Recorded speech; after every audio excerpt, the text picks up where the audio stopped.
The elevator doors had just closed behind us when Vincent Hargrove pressed his back against the wall and slid down to the floor. I had never seen anything like it in my 3 years at Meridian Capital. Vincent Hargrove didn't sit on Sprifleet. Vincent Hargrove didn't show weakness of any kind. He was the kind of man who made managing directors straighten their ties when he walked past. The kind of man who could end a 30-minute meeting in 4 minutes without raising his voice. And here he was, on the floor of a stopped elevator somewhere between the 41st and 42nd floors of a building in downtown Chicago, with his head tilted back and his eyes closed, breathing like someone who had just surfaced from underwater. I didn't say anything. I didn't know what to say. I just stood there holding a folder of documents I had been rushing to deliver to the conference room upstairs, watching my boss fall apart in a space roughly the size of a walk-in closet. My name is Owen Garrett, and until that evening last February, I was one quiet conversation away from walking out of Meridian Capital for good. Let me back up. I grew up in Rockford, Illinois, the kind of city people drive through on their way to somewhere else. My dad worked at a distribution warehouse for most of his adult life. Same company, same shift, 26 years. My mom took on bookkeeping jobs from home and kept our family of 4 organized with the precision of someone who should have been running a small corporation. They never complained. They never made us feel like we were missing anything. But I knew, even as a kid, that I wanted something different. Not because I was embarrassed by where I came from, but because I had seen my father come home exhausted every night and still managed to ask how my day went. I wanted to build something. I wanted to earn something real.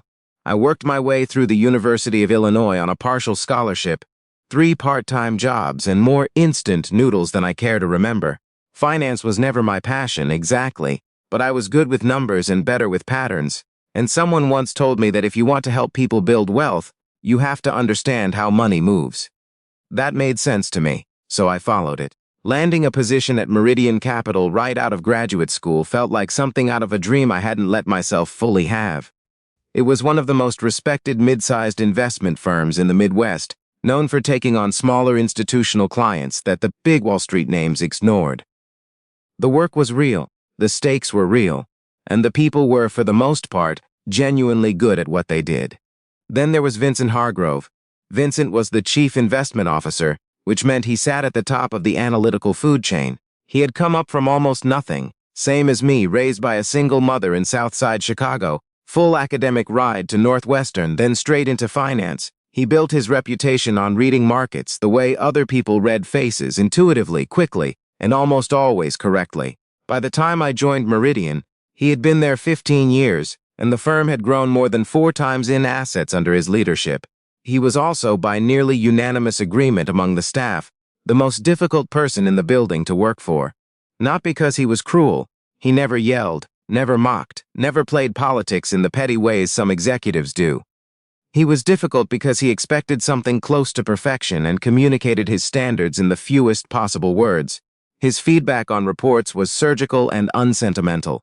If you made a mistake, he would note it once, briefly, and never again, which somehow made it worse. You were expected to learn and not require explanation. For the first 6 months, I thought I was managing. I worked 12-hour days regularly. I triple-checked everything before it reached his desk. I watched more senior analysts to understand the unspoken expectations. I thought I was building something. Then came the Morrison account.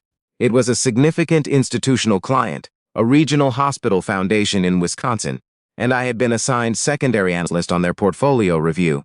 The lead analyst, a senior colleague named Priyanka, had been pulled onto an urgent project the week of our deadline.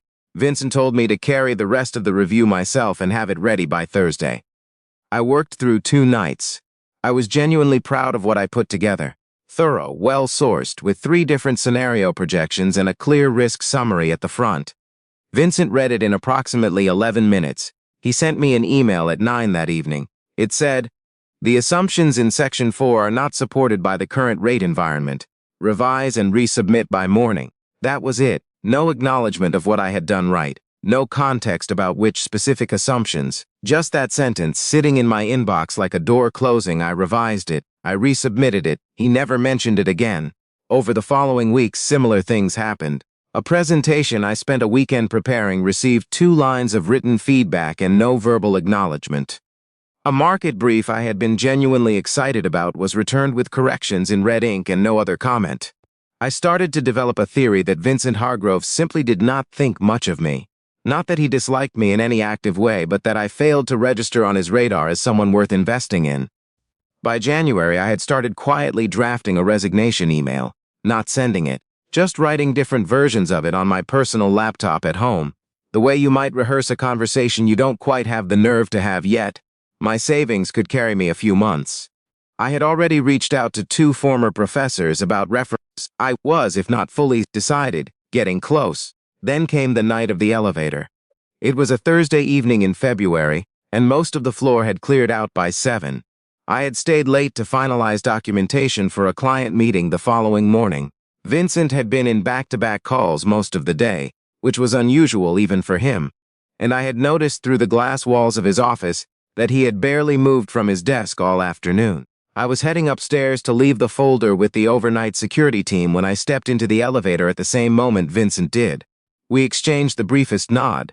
The doors closed, and then the elevator stopped. Not gradually. It just stopped, somewhere between floors, with a soft mechanical shudder, and the lights flickered once before settling into a dim emergency glow. I pressed the door open button. Nothing. I found the intercom and notified building security, who told us calmly that there was a power issue affecting 2 elevators and that a technician had been dispatched. Estimated time, 30 to 45 minutes. I turned around. That was when I saw it. Vincent was standing very still, one hand flat against the wall. His breathing had changed, shallow, fast, not quite right. His jaw was tight, and his eyes had gone somewhere far away. I had no idea at that point that Vincent Hargrove was claustrophobic. No one did, or if anyone knew, they had never said it out loud. I set my folder on the floors and sat down. I didn't know exactly why. It just seemed like the right thing to do, take up less space, make the space feel less enclosed somehow. A few seconds later, he slid down the wall and sat down too. We stayed like that in silence for a while. The hum of the building around us, the distant sound of the city somewhere below. Eventually, I said, "Doesn't have to be anything important." He let out a short breath. Almost a laugh, but not quite. "Doesn't have to be anything important," he repeated, like he was testing the sentence for irony. "Helps sometimes," I said, "when the space feels small." He looked at me then, for the first time since the elevator stopped, and something shifted in his expression. Not dramatically, just slightly. Like a window being opened a crack, he said, "Do you know what happened today?" I said I didn't. He was quiet for a moment. Then he told me. That morning, Meridian had received formal written notice that Callaway Industries, their largest single client and a relationship Vincent had personally managed for 11 years, was terminating their contract effective in 60 days. The reason given was a strategic restructuring of their investment approach. The real reason, which Vincent had apparently learned through a phone call that afternoon, was that the founder's son had just been appointed to lead the family office and wanted to consolidate everything with a larger firm in New York. 11 years, gone in a letter. The Callaway contract represented roughly 38% of Meridian's management fee revenue. The leadership team had been in emergency sessions all day. There would have to be layoffs, possibly significant ones. Vincent had spent the afternoon fielding calls from board members, delivering information he didn't yet fully have, and presenting a calm he absolutely did not feel. He said all of this quietly, without self-pity, with the tone of someone reporting weather conditions, but his hands, resting on his knees, were not entirely still. I didn't say anything for a moment, I just sat with it. Then I said, "I'm sorry, that's a lot to carry." He looked at me again. "You're not worried about your job?" I thought about it honestly. I mean, yeah, a little. But right now I'm sitting in a stuck elevator with my boss who's been absorbing bad news alone all day. That seems like the more immediate thing. He was quiet for a long time after that. Then he said, "I've been too hard on you." I didn't respond right away. I wasn't sure I had heard it correctly. He said it again, not louder, just more deliberately. "I've been too hard on you and I haven't told you what I actually think of your work." I said something like, "You don't have to." "I do," he said, "because I almost let something good walk out the door and I'd rather not do that." He paused. Then, "I read the version of your resignation you saved in the shared drive." My stomach dropped. "I wasn't looking for it," he said quickly. "I was pulling a different document from the folder you share with Prikanka. It was open." I saw enough to understand what it was. I closed it immediately. I felt a strange mix of embarrassment and something else I couldn't quite name, relief maybe. That someone had seen it. That it had been real enough to be seen, he said. The Morrison analysis you submitted, the second version, I sent that to the entire investment committee as a model for how we want institutional risk summaries to look going forward. I should have told you that. I stared at him. The presentation in November, he continued. I made 3 copies and gave them to the 2 new analysts we hired in January as examples of clear scenario framing. I should have told you that too. I didn't know what to say. I genuinely didn't. 3 years of wondering whether I was invisible to him, and it turned out he had been using my work as a benchmark without ever saying so. Why didn't you? I finally asked. He thought about it. Because I grew up being told that feedback means correction, that silence means you're doing fine, that the real acknowledgement comes when someone trusts you with harder work. He paused. That's probably not how everyone experiences it. It's not, I said. No, he agreed, it's not. The elevator was small and warm and very quiet. Somewhere above us, the city was running its usual Thursday night without any awareness of the 2 of us sitting on this floor. He looked down at his hands. I don't say this often. Actually, I'm not sure I've ever said it this directly to someone who works for me. Another pause. But I need people who care about doing the work right, not just people who are good at doing it fast. You're one of the few I have who genuinely cares. And right now, with everything that's about to happen to this firm, I can't afford to lose that. He wasn't performing anything. His voice wasn't warm in the practiced way of someone who had taken a management course. It was just honest. Stripped of the authority and the precision and the professional distance, it was just a man sitting on a floor telling the truth. I took a breath.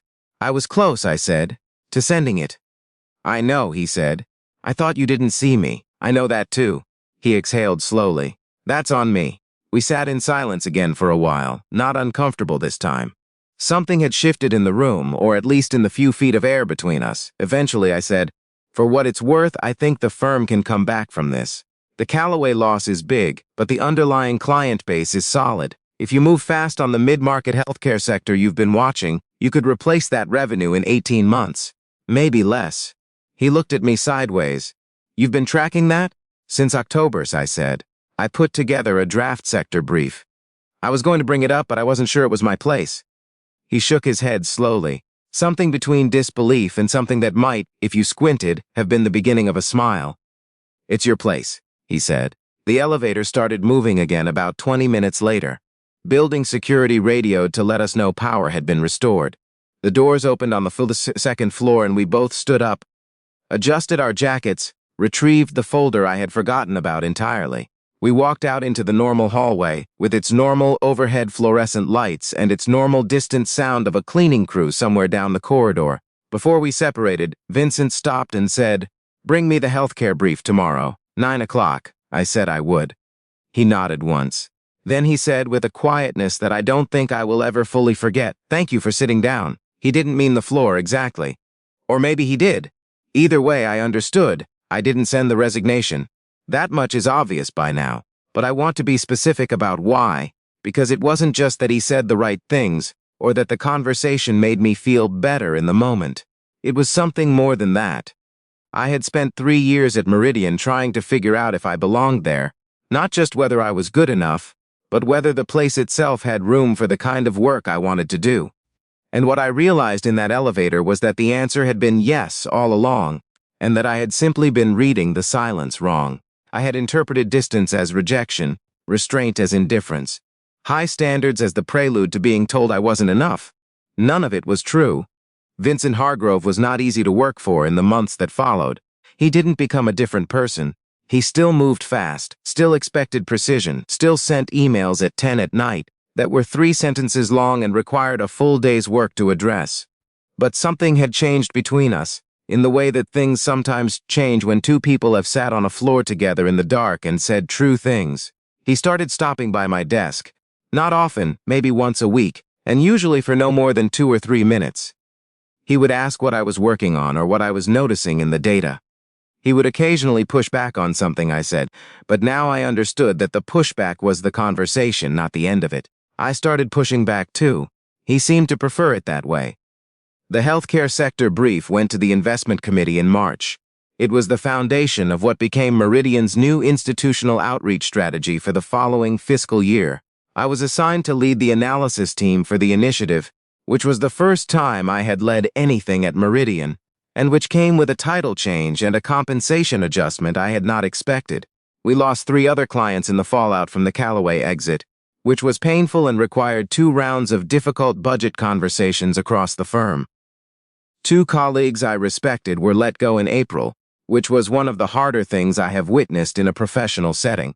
Vincent handled it with the same directness he handled everything, honest, brief, without false softness, but I saw him in his office afterwards staring at the window for a long time without moving. I knocked on the glass. He looked up. I didn't say anything. I just held up the draft of the healthcare brief and raised my eyebrows in a question. Ready to keep going? He picked up his coffee, leaned back in his chair, and nodded. We kept going. By the end of that year, Meridian had brought in 4 new institutional clients from the healthcare and regional nonprofit sectors. Not enough to fully replace the Callaway revenue immediately, but enough to stabilize the firm's trajectory and give the board confidence in the path forward. Vincent presented the year-end report to the board in December. Afterward, he sent me an email, 2 sentences. Your work was central to this.